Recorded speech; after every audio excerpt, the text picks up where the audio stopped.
Now, in terms of foreign policy itself, as I said, we think of it increasingly as purposed for accelerating this growth and development that I'm speaking about. In foreign policy, our objective is today to promote greater investments, to seek technology, joint ventures, best practices. And in fact, as I said, the CEO Forum report was something that we looked at.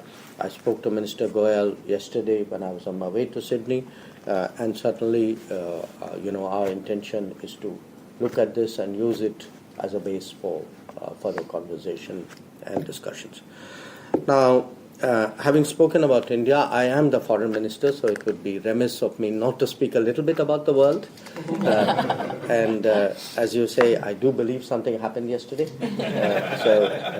Just a small thing. Yes. So I think there are probably, to my mind, 4 or 5 important consequences for the relationship and for the business aspect of the relationship. One, there was already a reordering of supply chains which was taking place. It is very likely that in view of the election results yesterday in the US, that this would accelerate. I'd be very candid with you. I mean, some of it would certainly be somewhat disruptive, but we in India perceive it as an opportunity, because having kind of missed the manufacturing bus in the 1990s, early 2000s, we do think that this reordering of supply chain gives us a sort of second bite of the apple, and maybe this time around, starting with Apple, we are doing better than we were doing earlier. The second, there will be, in a way, more geopolitical hedging. That what will inevitably happen as a consequence of policies which we can, at least those parts of it we can safely predict, will be many more of us would be seeking more relationships to keep life stable. The third pertains to the digital side, and the digital side now pretty much covers everything. And what has happened, what has been happening and will continue to intensify is issues about in a way of trust and what accompanies the digital aspect of a product or a service or a technology, I think will come under greater scrutiny. And it will reflect itself in different fields. I mean, you've seen that already in semiconductors, where there's a very conscious attempt at diversification of production, and the drive towards AI will further accelerate this.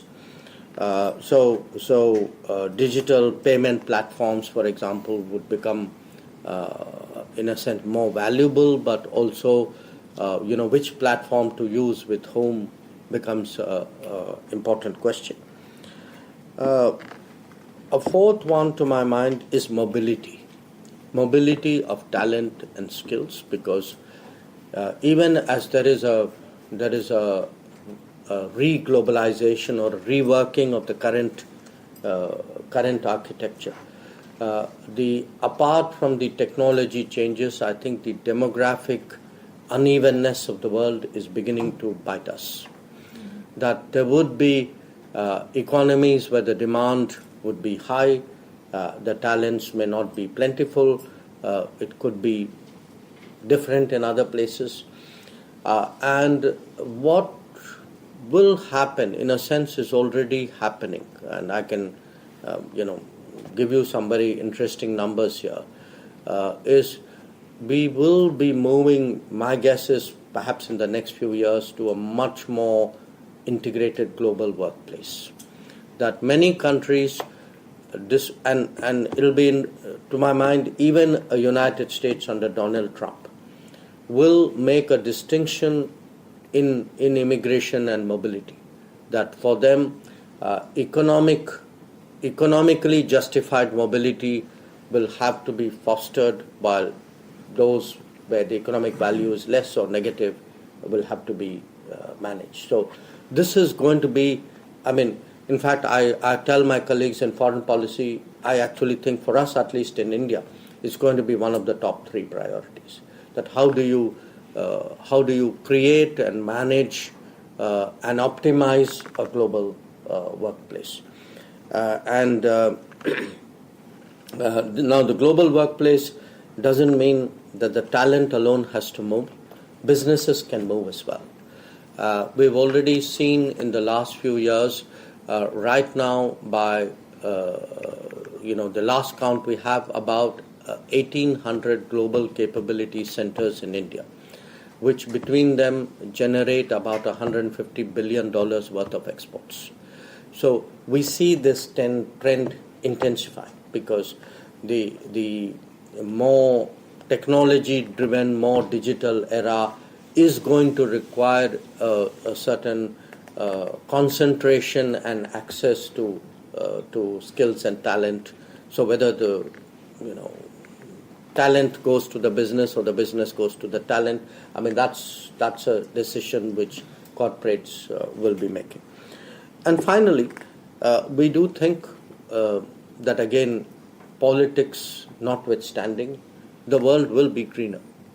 That while the pace of the greening of the economy may vary, definitely if one looks today, we are certainly taking a big bet on green hydrogen, on green ammonia.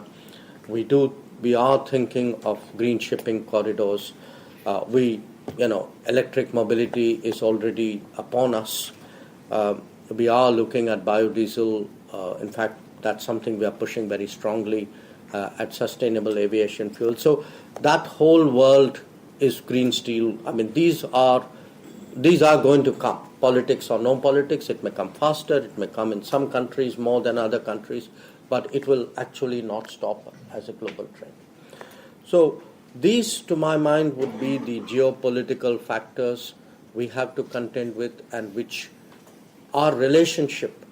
Now we can either sit back and watch it, resist it in some cases, or leverage it in many cases. That choice is up to us. We as relationship managers, all of you as enterprises with a stake in it. So that's the broad picture. One last word. As I said, it helps when you are re-elected. It helps even more when you're re-elected twice.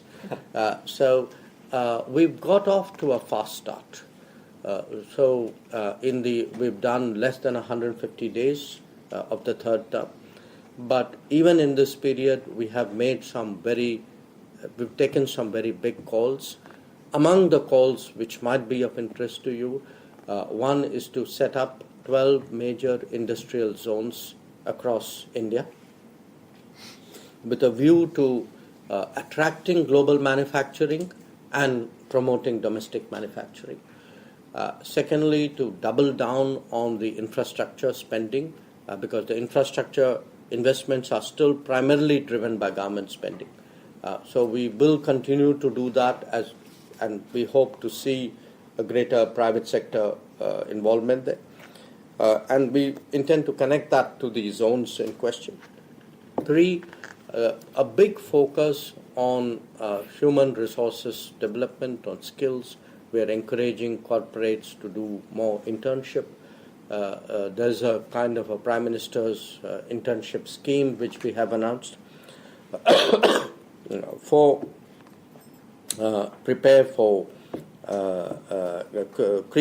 promote stronger rural growth, because again, historically that's been the laggard sector.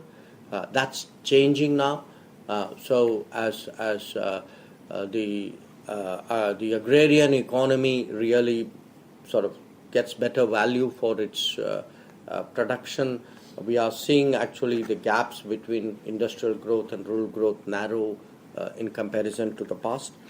And finally, as I said, prepare for this different world which we are looking at, a world of AI, a world of EV, a world of really greener services and greener products. So that's really the picture which I want to present to you.